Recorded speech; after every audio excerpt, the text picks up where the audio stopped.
दुर्ग जिले में युक्ति युक्तकरण के तहत 8 स्कूलों को मर्ज किया गया है। वहीं पूरी प्रक्रिया के बाद 5 प्राथमिक शाला स्वतंत्र रूप से संचालित होंगी। जिले में 641 शालाओं की युक्ति युक्तकरण किया गया। दुर्ग जिले के कलेक्टर अभिजीत सिंह पत्रकार वार्ता में ये जानकारी दी। जिले में 349 स्कूलों का समायोजन किया गया। कलेक्टर अभिजीत सिंह ने कहा कि शिक्षकों की युक्ति युक्तकरण के छात्र और शिक्षकों के अनुपात में सुधार आएगा और शिक्षा की गुणवत्ता बढ़ेगी।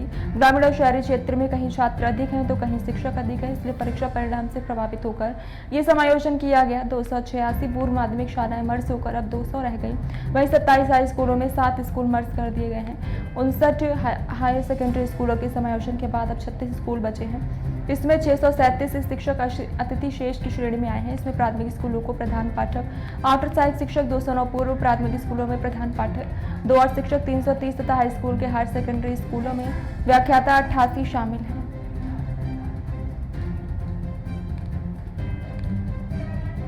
जैसा अभी आपने सवाल पूछा, हमारे यहाँ पर कुल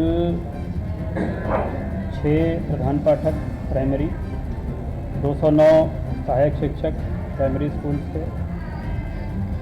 1 प्रधान पाठक मिडिल स्कूल के, 75 शिक्षक मिडिल स्कूल के और 75 व्याख्याता हाई स्कूल या हायर सेकेंडरी, इनका युक्तिकरण किया गया है।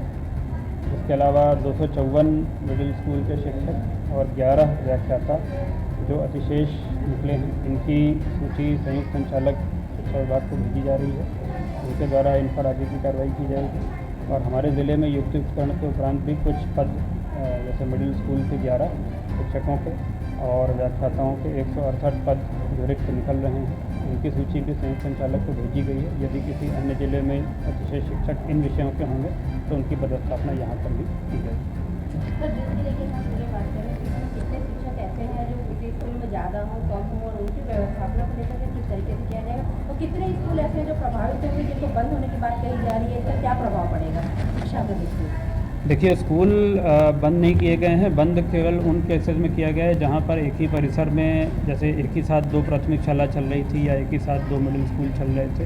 तो ऐसे कुल मिलाकर के 8 ही स्कूल हैं जिनको बंद भी नहीं किया गया है। उनके बच्चों को एक स्कूल से दूसरे स्कूल में ट्रांसफ़र करके कह लीजिए कि उनको मर्ज किया गया है। और क्या होने वाला है भविष्य में? इसके उपरांत जो संकुल समन्वयक थे उनको अवसर दिया गया। जो कोई संघ के कोई पदाधिकारी यदि थे तो उनको अवसर देने का निर्देश था और फिर अंत में उसके बाद जो शेष बच जाएं उनको, तो इस प्रकार से उनका काउंसलिंग शासन की जितनी भी योजनाएं है ना, उसका लाभ छात्र छात्राओं को मिले और उसका कड़ाई से पालन हो, उस पर क्या पूरा सभी योजनाओं का लाभ छात्र छात्राओं को मिलेगा। शुरुआत आप देख रहे हैं युक्तिकरण के माध्यम से हो गई। अब आप देखेंगे कि बहुत सारी हमारी शालाएं थी जहां पर एकल शिक्षकी थे या शिक्षक विहीन थे, वहां पर शिक्षकों की पदस्थापना की गई है।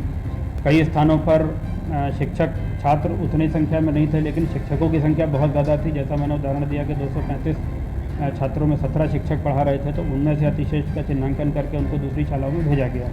तो जहाँ पर अब भेजा गया है वहाँ के छात्र छात्राओं को इसका लाभ पहली से लेकर 5वीं तक के पीछे सिर्फ 2 स्टाफ रहेगा।